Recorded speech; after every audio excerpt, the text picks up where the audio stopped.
Good morning. Happy Growth and Grace Day. We are coming at you live from San Diego, bright and early, 6 a.m. And we're going to dive into something that was actually inspired yesterday. I usually like to have these planned out a little more in advance, but then I really like to bring in things that are recent and things that are like fresh. So this was inspired yesterday, and I'm going to make sure I'm saying this gentleman's name correctly. Mark, I believe it's Brachel, from Champions Church in England. So he gets credit for inspiring this because I listened to him speak yesterday, and he was talking about leadership, and he gave a couple different examples of things that you can expect when you're a leader. And one of the things he was talking about was, he said, leadership is a series of awkward conversations. And it got me thinking, because I don't love awkward conversations. You guys, I'm just going to be super honest about that. It's not my favorite thing to go into a conversation knowing it's going to be awkward. And it's not my favorite thing when a conversation turns that direction. So let's just get that out of the way right now. A lot of the time, leadership it's wonderful, it's inspiring, it's great, it's fun. A lot of the time, though, it's those kind of behind the scenes things that are happening that really help create and help shape you into a strong leader. So today we're going to talk about the power of awkward conversations, because when I look back through my life and I look at kind of turning point key moments, it is often an awkward conversation that is involved in those key moments. So a couple of ones that come to mind. I remember when, so this was 3.5 years ago or so, and I was dating a gentleman at the time, and I was so in love with him, and I had just totally planned out my future with him, and I just was so excited to spend my life with this guy. Really good guy, really good man. And I remember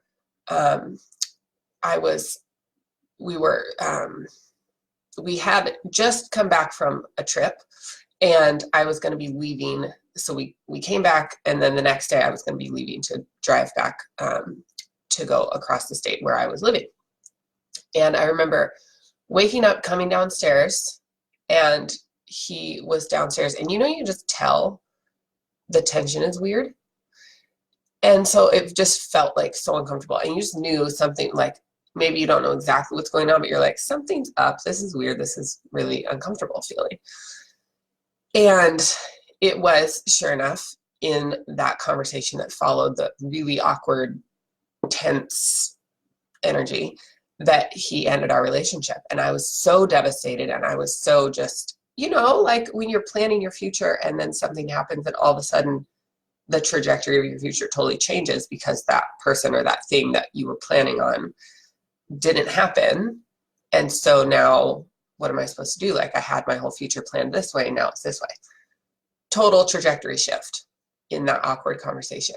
But what was brilliant about it, and the way that he handled it, was he was honest in that conversation. And I look back now that I'm removed from it, now that I'm, healed from it, and I can look back and think what courage it took for him to be honest in that conversation, because he could have just ended the relationship and said, hey, this isn't working out, like, I'm done. But he chose instead to take the high road and really step into his leadership. And he chose to be honest and tell me why he was ending the relationship, which was like hugely eye-opening for me, because his reason, very valid. And for those of you who didn't know me back then, you might not know this, you might not be able to see this, which is cool and a whole testimony in and of itself. But I really struggled for most of my adult life with severe depression, high functioning depression, I would call it. I still showed up for work. I still did the things. I still woke up and got out of bed every day. So just as a highlight for some of you who haven't experienced depression, it can look different ways. It's not just laying in bed for weeks on end, unable to move, although that is a form of depression. That's how it looks for some people. So I was high functioning depression, and I was not acknowledging it. I wasn't, you can really turn your blinders on when there's things you see but you don't want to see. You just kind of, well, I'm just going to pretend I don't see that, so it doesn't exist. I can't see the elephant in the room because I'm choosing not to look at it, but the elephant's still totally in the room even though you're not looking at it. So just FYI, if there's something in your life that you're avoiding, take notice of it, look at it, address it. It's really going to make your life way simpler when you do. So that was a side tangent, but if that spoke to you, then go do the thing. So anyway, he's honest with me in this awkward conversation. And as I look back on it over the years, I just keep thinking like, holy moly, this guy totally didn't have to do that. And yet, because he did, it allowed me to address something in my life that I had not been looking at, that I had been living under the weight of, but I hadn't been addressing or moving through. I had been just sitting in, being stuck. And because of his willingness to step into an awkward conversation with me and really go into it, not just surface level, I'm ending the relationship, but really dive into like, I actually care enough about you to tell you why. That totally transformed my life. In the conversation itself, I'm just going to be real. The conversation itself was devastating. I mean, I was heartbroken. I was shocked. I was not prepared for that. I was grieving massively because not only had I lost this man who I love, but I also lost the future that I was planning on, right? So it's like a double whammy. And then also I had to drive across the state, which is just not a fun drive anyway. And like heartbroken. And it was just like, oh, it was so heavy feeling. So anyway, fast forward maybe a week after that, and now I'm having a conversation with a girlfriend. I had shared with her that day, she was one of my clients at the time, and I had told her that day, like, hey, FYI, I'm not going to be available. I'm driving across the state earlier than I thought. I was going to be working from there all day and then driving home in the evening. But I decided, since he left for work after he broke up with me, and so I could have still stayed there and worked all day. He said I could, but I was like, I don't even want to be around you or your stuff or anything. I want to get out of here. Like, I want to leave the scene of the crime, so to speak, the scene of the heartbreak. I don't want to be here. So I packed all my stuff and told my clients, like, I'm going to be offline for the day. Here's what's up. Don't really want to talk about it, but I want you to know what's going on. Because cool that I get to have friendships with my clients also. That's fun. So about a week later, I was having a conversation with this girl, and my friend, my client, and she prefaced it, because she knows me well enough, she prefaced it and said, hey, I want to have a conversation with you, a personal conversation with you, not about business. And I already could tell I was getting so like, I was getting stressed. It's easier for me to address business stuff and just do business stuff. And at that time I was so still totally heartbroken. I mean, it was just a week later, and still completely aware now that I had depression, that I was actually struggling with depression, but I didn't know what to do with that. And I didn't know how to fix it. And I didn't know what steps to take to move through it. And so now I just have this awareness, but I still felt stuck. So if you're in that stage and you're now aware of this roadblock, but you don't know what to do, here's what you can do, is have a conversation with a girlfriend.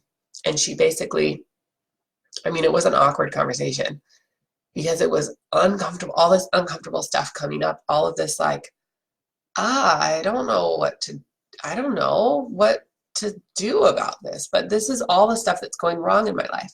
And it was probably about 2 hours of me complaining to her and whining and just telling her about all the different areas of life that weren't working, and I'm unhappy here, and this isn't going well, and this isn't looking like I want it to look, and this sucks. And for almost 2 hours, you guys, can you imagine? Probably awkward for her too. And she was so sweet, and she listened, and she just let me talk about it. And then I had been watching her go through this leadership training program, and it was making major shifts in her life, which were cool to see. And I'd known her for a while at this point, so I could like really tell the difference, and I worked closely with her. And so she, said, this is like, she basically told me, this is your next step. She told me on the phone, and I look back and think again what courage it took for her to say this, because she was risking losing a team member. She was risking losing a friend. She didn't know how I was going to react. And she knew me well enough to know that I didn't always handle my emotions well at that point. Like I had a tendency to kind of shut down if I wasn't able to process through my emotions at the time. So she was risking all of this to tell me, and this is what she said. She said, Susan, I've known you for years, and you've been living with this the whole time, and it needs to stop. Like it's not okay with me that you're continuing to live with this depression, and we need to get you some help to get out of it. And it was another one of those turning point conversations that was awkward as heck, because who likes to hear that? But it was such a moment of revelation for me of like, yeah, no, like I really do need to do something about this, because now I can't just live with the awareness that this is something that I am struggling with. Like I don't want to be struggling with it. I don't like that I just spent 2 hours complaining about my life. Like that, it felt, I could feel it for the first time. I could actually feel the ickiness of just complaining and whining and like, woe is my life. And it just was terrible. And so it was having that conversation with her that really opened it up for me and allowed me to recognize, oh, that is a next step that I could take. So for me, my next step in that was to step into going through this leadership development program. It was like a 4-month program, Ascension Leadership Academy. You guys have seen me talk about it, or heard me talk about it before you've seen me write about it. And it was life-changing, and it was amazing, and it was super uncomfortable the entire time. Super uncomfortable, like, wow. Sometimes I think back through some of the scenarios that I was in during that training and just, wow, I wouldn't want to go through it again. And yet it was because I went through those scenarios and went into and through the awkwardness that I now am on the other side. I have been depression free for over 3 years, which is so cool to be able to say and recognize. And it was just like, I look back and think through, it was all of these awkward conversations that helped lead me there. Those were 2 examples that I just gave you. I've had many, many, many more. They were within a week of each other. You guys, I've had many, many more awkward conversations, and plenty of which I have initiated, plenty of which I have been the recipient of someone else initiating it. And here I am speaking to the power of an awkward conversation, because you guys, it can change someone's life. It can change your life. It can change the life of the person you're with.